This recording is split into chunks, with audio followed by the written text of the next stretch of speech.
There are lots of different data visualization tools you can use to build a drop-down menu with your graph so that a user can select an individual group or maybe even different numbers of groups in your visualizations.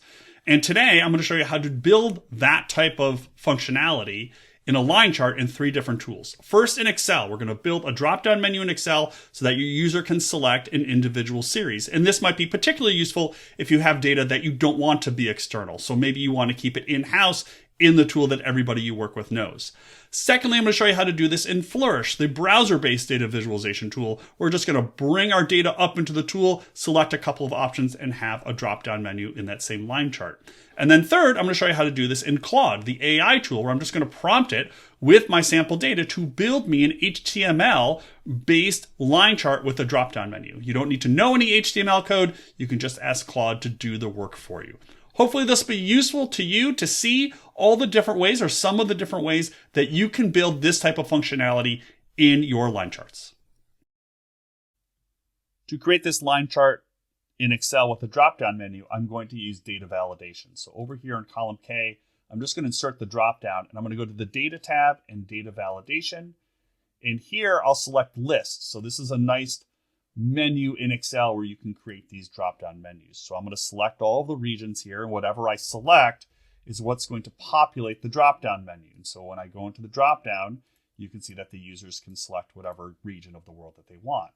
Now, to create the line chart that's going to work, I want to create a new set of data that's going to respond to that drop-down. So in column G, I'm just going to insert the year, and I'll bring that down. In cell H1, I'm going to make that equal to the drop-down menu over here, so that's always going to repeat. And then to get the data for whatever the selection is in column H, which is what I'm going to visualize, I'm going to use a VLOOKUP formula. So I'm going to go VLOOKUP. I'm going to look up the year, and in my full table here of the original raw data, and then to find the column that I want the data to come from is going to match on whatever the user has selected. So, and of course I tagged it over here in cell H1, so that's going to be the same. So I can do H1, and then the lookup array is just going to be looking in that first row above the main data table, and then I want an exact match for both of these in the VLOOKUP and the match, and so I'll hit return there. Don't forget to lock up all of your references so that everything is unchanged except for G2. I want that year to change as I bring this down. And now when I use my drop-down menu, you can see that the values over here in column H change. So now what I can do is create my line chart just the way I regularly would. And I can move this over here. And now when the user goes in and selects, the data are going to update and change. And of course, I might want to go in and change these y-axis labels. You can see how, Europe is much less populous, so the range really changes here as opposed to sort of Africa. So I might want to change that.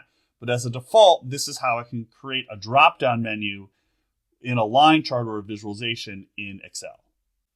So let's do the same thing in Flourish. I've already selected a line chart here. I'm going to go into the data pane. I'm just going to clear everything out because I'm just going to use my new data.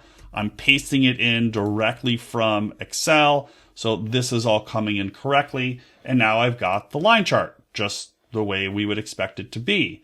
But now what about adding a filter? Well, here, if I select row filter over here and put in column A, it's going to let me filter by year, which does not make a lot of sense. So I can't really filter this by row unless I were to reshape the data, which I could do, of course, but there is an easier way.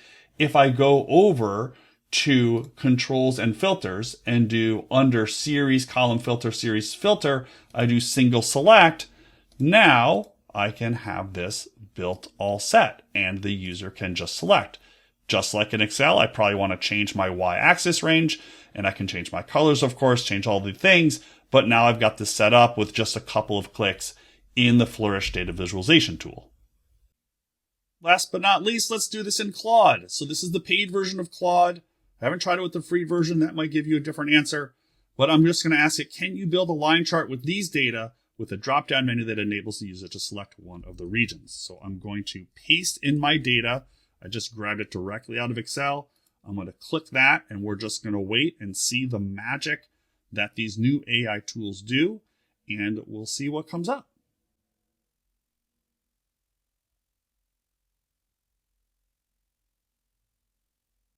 So as you can see, we do have a drop-down menu here.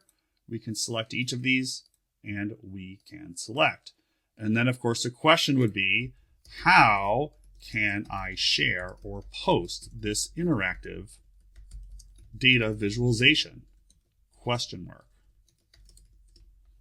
And this is the crux of working with these tools, is how do you get it out of the tool and publish it? And you can grab the code as HTML. You can publish it on your own website. You can make a video of it. And you can't really publish it through Claude unless you use one of the artifacts, which can also happen. But there are various ways to share this visualization. And of course, if you have questions, you can just ask it how to do it.